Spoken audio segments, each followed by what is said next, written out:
नन यौ मसला ज़हन के साथ आई द इबादत मुताल्लिक द्रियो खबरो त फिक्र कवई। यौ इबादत समाना, द्वेम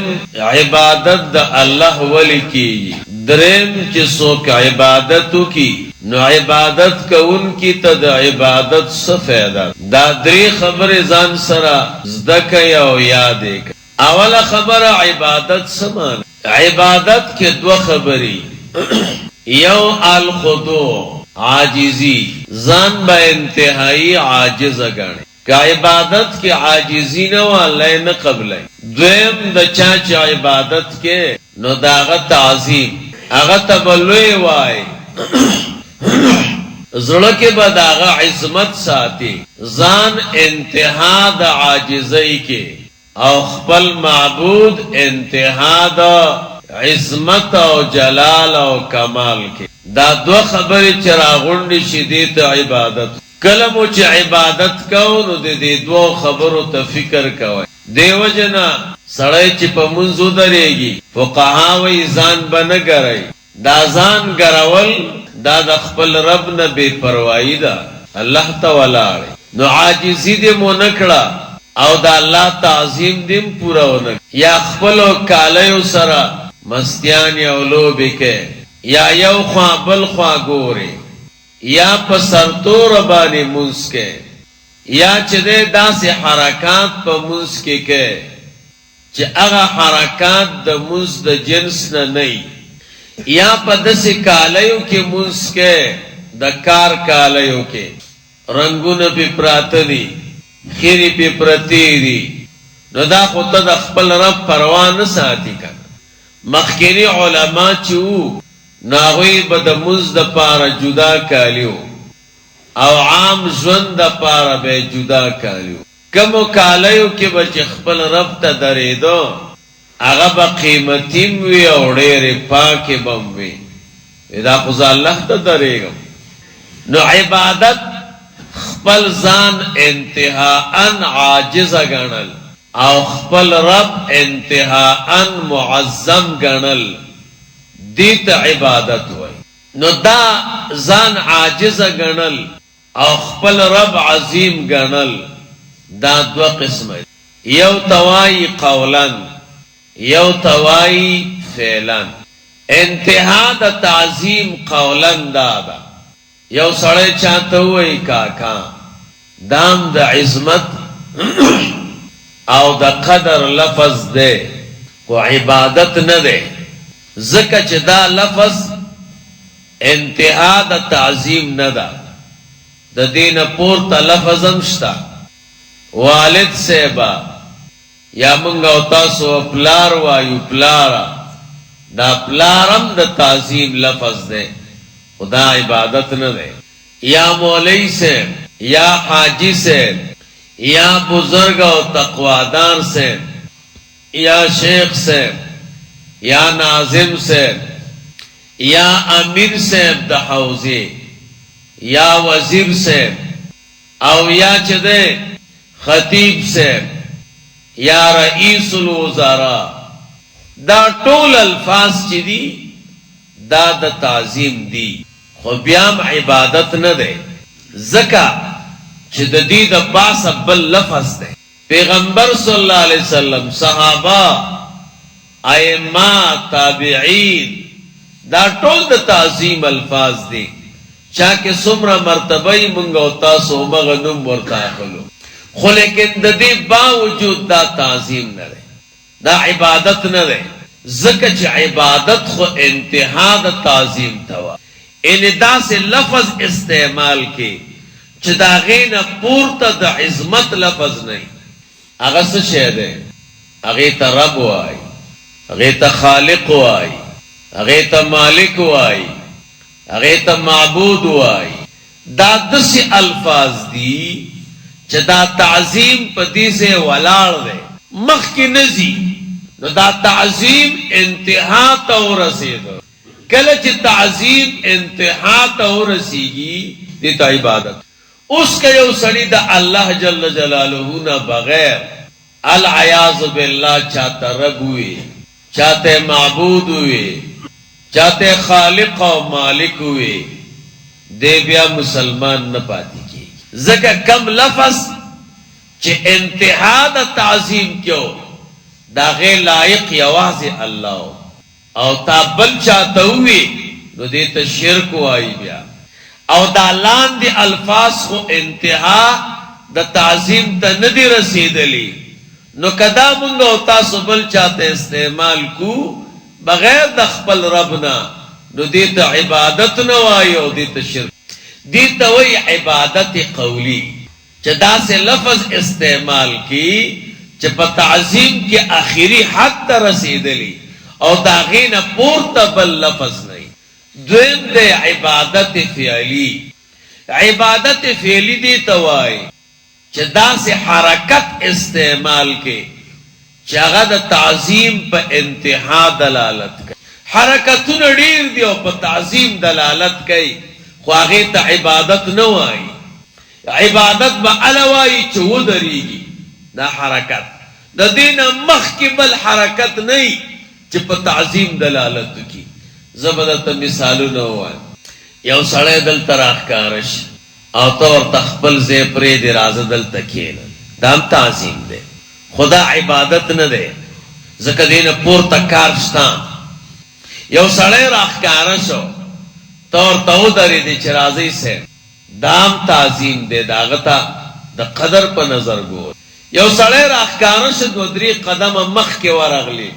دام تعظیم دے یو سڑے راخ کارش پا لاس دے او سرستڑی مشی اکڑا دام تعظیم دے و عبادت نہ دے یو سڑے راخ کارش غاڑ دے ورکڑا دام تعظیم دے یو سڑی تا مخ کے ورغلی او بیا دے دا لاس نونی و دلتا دے کینو دام تعظیم دے خو عبادت نہ دے دامنگا او تاسو دا یو بلکو او دیتا شرک نو آئی خو یو سڑی تا چی سار ٹیٹے او دا وچ والے پس مکہ لگے دا سے تعظیم دے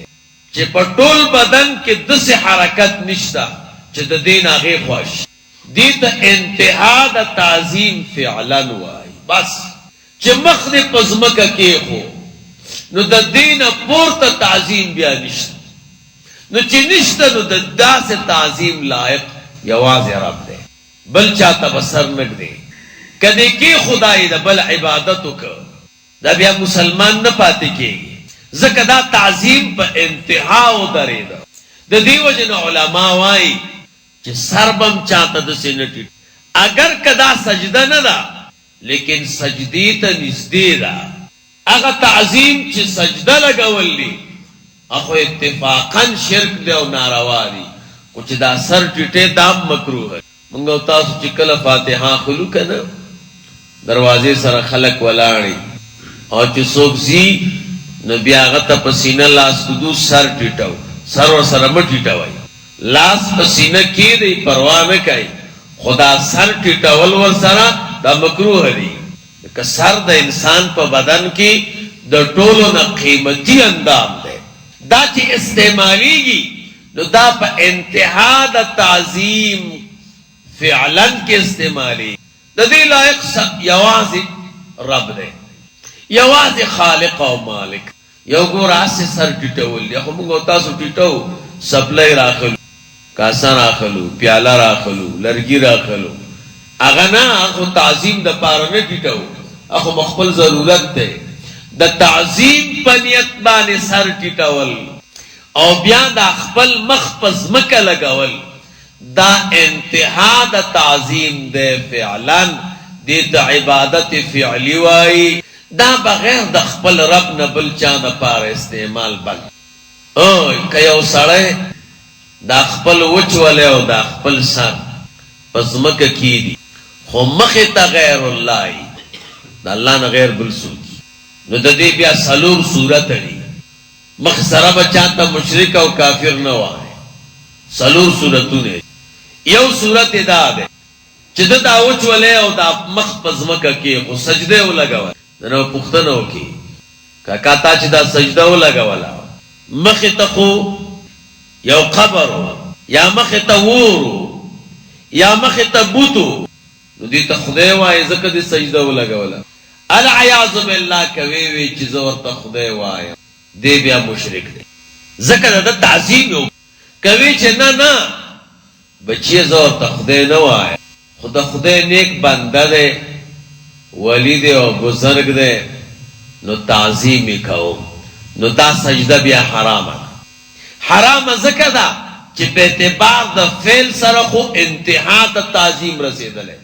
خو په اعتبار د قول سره نه دی رسېدلی ځکه دی ورته خدای نه وایي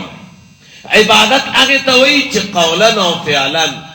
او اعتقادا تعظیم انتها ته رسېدلی نو یو طرف ته خو انتها ته رسېدلی خو بل طرف ته نه دی دی ورته خدای نه وایي دا سجده بیا حرامه ده غیر الله ته سجده کول د تعظیم دا حرام نو که ورته معلوماتو چې حرام دی او بیا هم سجده کوي نو دی بیا کافر کی او که ورته معلومات نو مسله به ورته وکړي دریم صورت که درته وي چې بچیه زه ورته خدای نه وایم او نه دې سجدې ته حرام دا روا وایم سجده مې الله ته کړې ده خو مخې ته دا بت ولاړو یا موږ او تاسو دکان کې که فکر مو کړی منځونه کوو نو اکثر بوتان وغیرہ پکې یا کور کې سجده الله ته لګو خو مخې ته دا عکس پروتو نو بیا دا مکروه ده کله چې سړی مونځ کوي او تصویر او عکس د انسان د سجدې مخامخي بیا مکروه ده یا خي طرف ته د مونځ کوونکي سره بالکل برابري بیا مکروه ده یا د دو د سجدې په منځ کې بیا مکروه ده یا په چت کې او د په دې سر باندې برابري ان د مسکون کی په برابرۍ چې تصویر وي دا بیا مکروه ده ورته دا مکروه ده د سمکوا سلورم صورت که سجده ولګولا او مخ ته داس شی وو چې داغه عبادت مخ کی قومونو کې چانه وکړي لکه دیوال موږ تاسو سجده لګو مخ ته دیوال ضرور راځي یا لکه دا بخاری نو د دې عبادت چا مخ کې نه کړي یا دې مثلا دا ریل مخ ته راغی نو د دې عبادت خو چا نه کړي من سجده خپل رب ته لګو خدا شینه مخ ته راځي نو دا سجده بیا نه مکروه ده نه حرام ده نه د کفر ده او نه د شرک ده دا روا ده لکه الله دې مونږ او تاسو حرمینو ته بوځي کله چې مونږ او تاسو حرم شریف کې مونږ کوو نو مخ مو کعبه مبارکه او کعبه مبارکه د تیګو نه جوړه ده نو سجده دی تیګو ته نه کوو سجده خو خپل رب ته کوو خو مخې ته مو دا راځي دا قبله ده نو دا بیا مکروه نه ده او ناروا نه ده خلاصه دا د عبادت چاته وایي عبادت دی ته وایي چې ځان انتهایی عاجزه ګڼي او خپل معبود انتهایی معظم ګڼي قولا هم او فعلا هم اعتقادا هم تعظیم د انتها ته ورسه په اعتبار د قول سره په اعتبار د فعل سره په اعتبار د عقیدې سره دې ته عبادت وایي دویم نمبر خبره مونږ او تاسو عبادت د خپل رب کوو د خپل رب عبادت ولې کوو دې ځکه الله درې دلیل وی خلاصه د دریو واړو دا ده الله فرمایي ما تاسو باندې احسان کړ او انسان کی یو طبیعت ته الانسان عبد الاحسان انسان د احسان تابع دی انسان سره چې څوک احسان وکي نو داغه ملګری په خوله باندې داغه صفتی په بدن کې داغه خدمتي په فکر کې داغه عظمتي په زړه کې داغه محبت انسان الله پیدا کړی دی سده چې د احسان تابع خو په تمامو شیانو کې د الله جل جلاله چې کوم احسان دی هغه احسان سره یو شی نه رسی منګ او تاسو سره کې یو مالدار سره احسان وړه راته واخلي وړي راته واخلي چې یو ګوره راته واخلي او راته وایي یاره میاش به درته اخلم دا فقیر او مسکین با د دې مالدار سړي د کور دروازه پریدي په خوله به داغه صفتی فکر کې به داغه عظمتي، زړه کې به داغه محبتي. دا فقیر او مسکین چې خبره کوي نو په خوله کې به دا سخي سړی او مالدار یادوي، ځکه دی د احسان تابع دی. نو په احساناتو کې مونږ او تاسو سره چې کوم رب احسان کړی دی نو داسې احسان را سره بل چا نه دی. کوم شیونه چې را کړي دي دومره قیمت لري چې دا ټوله دنیا راغونډه کې د هغې قیمت نشي. او نه بیا پیدا دا یوه سترګه، یو سړي ته وایي دا سترګه راکه او ګرانیم د ډېره، $1 کروڑ به درکم، قسم دی. زړه به در نه والم، سر به در نه پرېږدم، لاسونه، ګوتې، دا ټول شیونه مونږ او تاسو ته خپل رب مفت را کړي. او بیا دا د دنیا نظام چې وګورئ دلته م الله فرمایي د هغه رب عبادت وکئ. جعل لکم الارض فراشا، ځمکې درته فرش جوړه کړې ده. فرش دا معنا ده چې ستا تابع ده. که پکې کویې جوړې کویې جوړېږي، تاخانه جوړې جوړېږي، کنده جوړې جوړېږي، پورتکې پورتکېږي، ټیټې ټیټېږي. دا واړه ایوانان لګیا دي او پکې سوري کوي او تشلی پکې لګوي، دوی ته مس نه وایي چې دا څه کوئ. نو الله وایي دومره احسان مې د سره کړی. دویم والسماء بنا، اسمان ته وګوره، یو چھت مې جوړ کړی ده. ماخوستن چې راوځي او اسمان ته سړی وګوري او دا ستوري خپلو رڼا را پرېږي، حیران به چې خدایه څومره ښایسته بام او چھت پې راته جوړ کړی. بیا دریم وانزل من السماء ماء، او دی رب نازل کړي د اسمان اوبه، داسې شی نازل کړی دی چې هغې ته اوبه وایي. دا اوبه میوې، دانې، کتغ، ډوډۍ، وړو، هر شی د دې دپاره اصلي ماخذ چې دی هغه اوبه دي. دومره یو عظیم نعمت مې در باندې کړی. نو خدای پاک مونږ او تاسو سره احسانات، او د انسان طبیعت دا دی چې دی د احسان تابع وي. نو په احساناتو کې د رب احسانات د ټولو نه ډېر دي. نو ځکه انسان نه مطالبه دا ده چې دی به د خپل رب عبادت کوي، دی به د خپل رب عبادت کوي، ځکه احسانات یې ورباندې ډېر دي. او په دې عبادت باندې به صرف دا وایي چې خدایه چې ستا شکر او ته رانه راضي شي. هغه جنتونه او نعمتونه خو د الله فضل دی، هغه جدا مسله ده.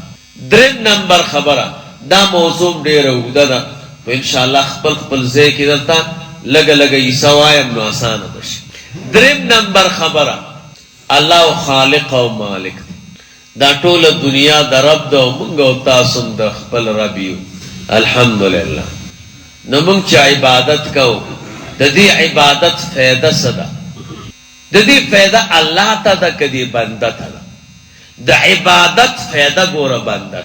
الله خو غني دی، که دا ټوله دنیا د خدای عبادت شو د الله په بادشاهۍ کې د ذرې په اندازه زیادت نه راځي، او که دا ټوله دنیا د خدای مخالفت شروع کی د الله پاک په خدای کې د ذرې په اندازه نقصان نه راځي. عبادت ته الله محتاج نه دی. د عبادت اثر او فایده دا د عابد ته ده، د دې انسان ته ده. د دې داسې مثال علما ورکوي لکه لمر. لمر ته چې شیشه ونیسي، لمر خو دومره ښایسته دی، شیشې ته څه ضرورت لري؟ شیشه کې څوک ګوري چې چا کې عیبونه وي؟ چاته چې خپل ځان عیبدار ښکاري هغه شیشه راوړه چې وګورم کوم ځای کې داغ دی. شیشه کې یو عجب کمال دی. ګوره که شیشه دې په دې نیت راواغسته چې زما مخ کې داغونه معلوم کم، ورځ به ټوله تېره شي او شپه، خو ستا د مخ نه به داغ ختم نشي. دا به درته ښایي، دا به درته. او که داسې دې راپورته کړل چې څومره ښایسته یم، ټوله ورځ به تېر شي خو تا ته عیب نه ښي. عبادت مثال هم داسې دی. اوس لمر ته چې شیشه ونیسي، نو لمر خو دومره ښایسته دی، ټوله دنیا یې رڼا کړې ده، څه کوي چې شیشې ته ګوري؟ لیکن چې ته ورته شیشه ونیسي، دا لمر چې دې شیشې کې ښکاره شي د دې نه یو رڼا پورته شي او هغه رڼا په دیوال ولګي، هغه رڼا په تا ولګي. داسې الله عبادت ته ضرورت نه لري. هغه تمامو عیبونو نه پاک دی، هغه د عظمت والا دی. ته چې خپل رب ته ودرېږي، د دې عبادت اثر راپورته شي، بیا په تا ولګي، نو سړی ښایسته شي، عبادت کی عجب کمال دا دے چې سړی ور سره خیسته کیږي، ظاهر شکل دیم خیسته شي، زړه دیم خوشحاله شي، اطمینان هم درته حاصل شي. که تاسو تجربه وکئ، الله دې موږ او تاسو وساتي. خو چې کله سړی د سار مونځونه کې راپور ټوله ورځ دا طبیعت راغون، کله مو چې د سار جمع وکړ او بیا د ورځې ګرځي زړه به بیا چې الله د تهجد توفیق درکړي او راپورته شي، ته به وایې چې یو قیمتي شی به مې نن پیدا کړی. داسې سړی مطمئن د دې عبادت چې کم اثر دی او کومه فایده ده هغه هم دې عابد ته ده. دې وجې نه الله پاک د مؤمن د وچولي او د مخ د خاورې صفت کوي. دا فرشونه او مصلیخ اوس راغلي، صحابه به په ځمکه سجده ولګوله، بیا به داسې او دا پزه دا سپېره شوه. الله فرمایي زما بندگانو ته وګورئ، سیماهم فی وجوههم من اثر السجود. د دوی نښه د دوی په دې مخ کې موجوده ده د اثر د سجدې نه. سجدې لګولې ده، دا وچولې په خاوره سپېره دی. الله ته دومره محبوب دی چې د مسلمان د منځ کوونکي د مخ د سجدې د خاورو ذکر قرآن کریم کې کړی